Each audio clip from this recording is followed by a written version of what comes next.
আরে আমার নবী মেরাজে যাওয়ার সময় আমার নবী দেখতে পেলেন কিছু মানুষ একজন আরেকজনের গোশত কামড়িয়ে কামড়ে খাচ্ছে, একজন আরেকজনের শরীরে কামড় দিচ্ছে, গোশতে কামড় দিয়ে গোশতগুলো চাবি চাবি খাচ্ছে।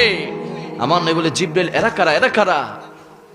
সবাই একজন আরেকজনের গোশত কামড়িয়ে খাচ্ছে। ইয়া রাসূলুল্লাহ, এরা হচ্ছে তারা যারা দুনিয়ার জমিনে মানুষের গীবত করে।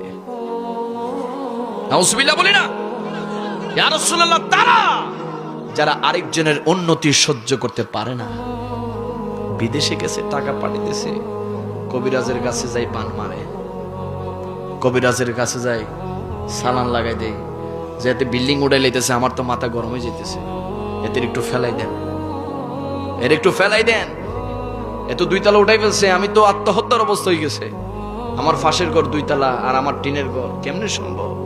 কবিরাজ সাহেব একটু কুফরি কালাম করি, তার একটু কবরে পৌঁছাই দেন। এরকমও পাবলিক আছে না নাই? সরাসরি জাহান্নামে যাবে, নিজের স্থান জাহান্নামে পাঠিয়ে দিচ্ছে। এই জন্য কোন কবিরাজের কাছে যাওয়া হারাম, ঠিক না? তুমি কবিরাজের কাছে যাওয়া মানে হচ্ছে তুমি আল্লাহকে আর মানতেছো না।